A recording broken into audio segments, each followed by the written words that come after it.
الفاتحة.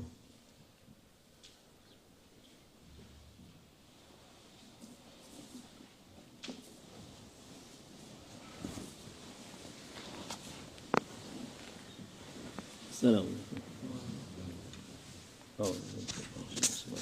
والصلاة والسلام على رسول الله محمد سيد الأولين والآخرين. مدد يا رسول مدد يا صلاة والسلام مدد يا شيخنا دستور مولانا الله فاز ش.Muhammad قال مدد طريقاتنا والصحبة والخير في الجمعية.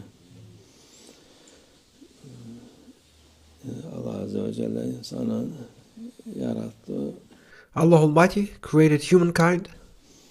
Onun ahlakı terbiyesi için peygamberler gönderdi. And Allah Almighty sent the prophets and messengers in order to train and educate and teach humankind good behaviors, good manners. O yabaniliği kalksın diye Allah Almighty sent the prophets in order to remove the wildness and the wild character of human beings. güzel ahlaklı olsun diye. And Allah Almighty sent the prophets so that people may be well behaved and have a good character. Peygamberleri gönderdi. Yabanilik nedir? Yabani ağaç gibi onu tertiplemek lazım, düzenlemek lazım ki işe yarasın. What does it mean to be wild, to have a wild character? It means similar, like a tree that is wild. It needs to be put into shape in order to be beneficial. Likewise, human beings also need to be put into shape to become beneficial. Onu yapmazsa nefis insanı kendine bir şey zannetmesi için her türlü şey yapar. Without putting the ego into proper shape, the ego will make you claim all kinds of things, and in order to claim all kinds of things, your ego will make you do all kinds of things. İşte Firavun, ben sizin en büyük tanrınızım dedi. Look at Pharaoh, who claimed to be, I am your greatest Lord. Demek ötekilerine hepsini ufak ufak tanrılar zannediyordu ki ben büyüğünüzüm. And Pharaoh said, I'm your greatest Lord, I'm your greatest God. And this illustrates not only himself claiming to be the greatest God, but it also shows that all others were considered minor gods. Nefis işte, insanın nefsi kendini tanrı zanneder. This is how far one's ego can take oneself.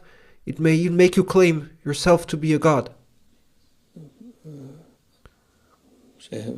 Şeyh Baba derdi, bu nefis herkese o fırsat verse, herkes de aynı Firavun gibi ben de sizin en büyük tanrınızım diye bilir.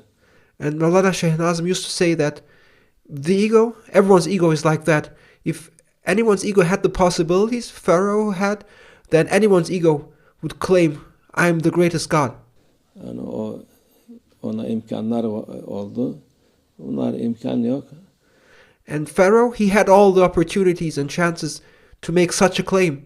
But people generally, they don't have the means Pharaoh had. Onun için yapamıyor. Yoksa fırsat olursa nefis herkese o Firavun yaptığı gibi yaptırabilir. But if people had the means and possibilities Pharaoh had, then everyone would be like Pharaoh and make the same claims Pharaoh did. Onun için nefsini terbiye etmek lazım. This is why we need to train our egos. Şimdiki yaşadığımız zaman bilakis nefsini ne kadar yükselten, ne kadar övsen az diyorlar. However, we now live in a world where the exact opposite is promoted. People are told it is never enough to praise oneself. It is never enough to be haughty. It is never enough to be arrogant. Benden daha iyi yok. It's never enough about saying about yourself, there's no one better than me. Her tarafta kendini göstermek ister. People want to display themselves everywhere.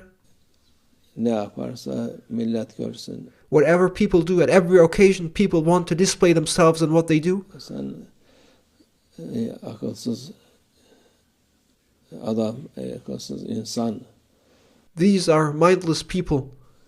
görseler sana ne fayda olacak? What is the benefit of others seeing what you do? Fayda olmayacak, zarar olacak sana. There will be no benefit, nothing but harm. Sen gösterdiğin şeyler, işe yaramaz olan şeyler hem sana kendine nazar olacak, Those useless things which you display and make others see will be harmful to yourself. People will cast a bad eye on you. bela olacak. It will turn into a curse to you. Hem başkasına da üzüntü olacak, haset olacak, kıskançlık olacak. Displaying what you do to others will only make others envy you, make others become jealous of you, or have a bad feeling against you. Başka şey de yok. There's nothing else to be gained from displaying oneself. Yani onun için insan nefsini ne kadar terbiye etse o kadar fayda olur kendisine. Therefore, the more you train your ego, the better and the more beneficial it will be for you. Nefsini ne kadar yüceltse, büyütse o kadar zarar olur. However, the more you praise your ego, the more you boast your ego, the more damage and the more harm you will experience. Bütün millet sen şöylesin, sen böylesin dese ne fayda? What's the benefit in making all people say you're this, you're that? Sen ölmüşsün, gitmişsin, senden bir fayda gelmez. You're dead, you're gone. There's no benefit coming from you. Sana da gelmez, sana zarar gelir. Onun için And people praising you will not be of any benefit for you. It will only harm you. Allah muhafaza etsin nefsimizin şerrinden. May Allah Almighty protect us from the evil of our egos. Gördüğünüz şeylere, kişileri bir şey yaptıklarını zannedip de onlara özenmek. Don't look at others who display themselves and don't try to resemble them. Don't try to imitate them. Don't try to be like them. Bir akılsızlıktan başka bir şey değil. It is mindless. It is stupidity to try to be like those who display themselves. Akıllı insan kendi hacmini, kendi hududunu bilir. A mindful, conscious person knows about himself, knows what he's capable of doing, and knows about his limits. Allah elinde biz zayıf insanlarız, ne kadar kuvvetli olsa. And we all are, in the sight of Allah Almighty, weak. No matter how powerful we claim to be, Yine insan zayıftır. human being is weak in the end. Onun için bunu bilmek lazım. We must know this, Allah'a kul olmak lazım. and we must be servants to Allah Almighty. Allah Azze ve Celle boynumuz Allah Azze ve Celle'nin elindedir.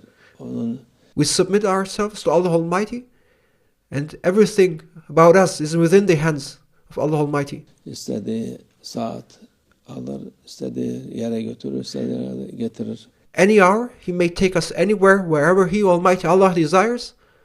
Allah yardımcımız olsun. May Allah Almighty be our supporter. Nefsimize uyup da maskaralık, gülünç bir vaziyette düşürmesiniz. May Allah Almighty protect us from following our egos and protect us from ridiculing ourselves and making clowns of ourselves. Bir de onun yolundan çıkarmasın inşallah. And may Allah Almighty make us to be steadfast in following His way, and may Allah Almighty protect us from going astray. ومن الله التوفيق. الفاتحة.